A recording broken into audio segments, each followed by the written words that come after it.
ମଉସା ଆମର ଉପାୟ କ'ଣ ଅଛି? ଉପାୟ ନାହିଁ। ତମ ପାଇଁ ଏ ଗାଁରେ ରକ୍ତର ନଈ ବହିଯିବ। ଦରକାର ପଡ଼ିଲେ କୁରୁକ୍ଷେତ୍ର ଯୁଦ୍ଧ ହବ। ଗୋଟିଏ ଘର ପାଇଁ ଗାଁରେ ଠେଙ୍ଗାବାଡ଼ି ଉଠିବ। ଭାଇ ଭାଇରେ ହଣାକଟି ହେବା। ଆଉ ଏ ଗାଁରେ ରକ୍ତର ନଦୀ ବହିବ। ନାଇଁ ମଉସା ନାଇଁ, ମୁଁ ବଞ୍ଚିଥିବା ଯାଏ ଏଇଟା କେବେ ହବାକୁ ଦେବିନି ମଉସା। ମଉସା ଏ ଗାଁ ଛାଡ଼ି ଆମେ ରାସ୍ତା କଡ଼କୁ ଚାଲିଯିବୁ। କୋଉଠି କୁଡ଼ିଆ କରିକି ରହିବୁ। ଆଉ ମୂଲ ବାତି ଲାଗି ଆମେ ବଞ୍ଚିବୁ। ଚାଲିଗଲେ ଘର ବାଡ଼ି ସବୁ ଚାଲିଯିବ। ଆଉ ତମେ ରହିବ କୋଉଠି? ଖାଇବ କ'ଣ? ମଉସା ଘରେ ପରେ ଆପଣଙ୍କୁ କହିଲି ଏ ରାସ୍ତା ଛାଡ଼ି ଏ ଗାଁ ଛାଡ଼ି ଚାଲିଯିବୁ। ରାସ୍ତାରେ କୁଡ଼ିଆ କରି ରହିବୁ। ଘର ଘରେ ମୂଲ ଲାଗି ଆମେ ବଞ୍ଚିବୁ ମଉସା। ମତେ ଏତେ କଥା କ'ଣ ବୁଝେଇ ଦବ? କହିଲ କହିଲ ଏ ସୋନୁଟା ତମେ କ'ଣ ଖାଇବ?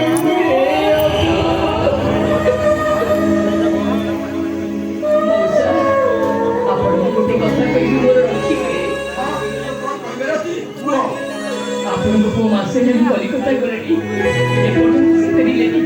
ମୁଁ ଭାବିଛି ସରିଲେ ନେଇ କଲିକତା ଯିବି ଆଉ ତାଙ୍କୁ ସାଙ୍ଗରେ ନେଇକି ଫେରିବି।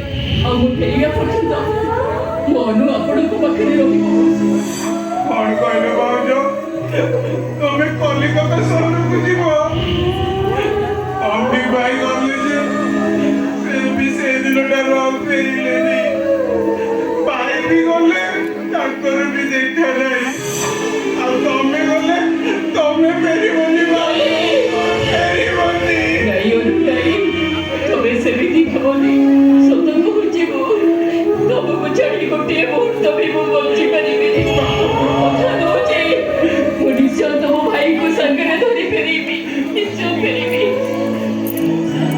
ମୁଁ ଆସିବା ପର୍ଯ୍ୟନ୍ତ ଅନୁ ଆପଣଙ୍କ ପାଖରେ ରହିଲା। ଯଦି ସେ କିଛି ଭୁଲ କରେ ଆପଣ ତା କଥାକୁ ଧରିବେନି ମଉସା। ତୋର ଯାହା ଇଚ୍ଛା ଅଛି ତୁ ସେଇଆ କର। ମୋର ସେଥିରେ କିଛି କହିବାର ନାହିଁ।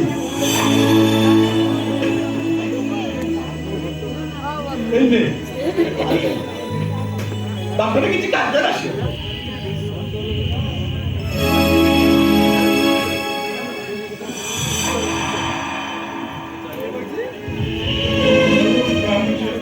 ତମେ ମନ ଦୁଃଖ କରନି, ମୁଁ ଏଇ ଯିବି।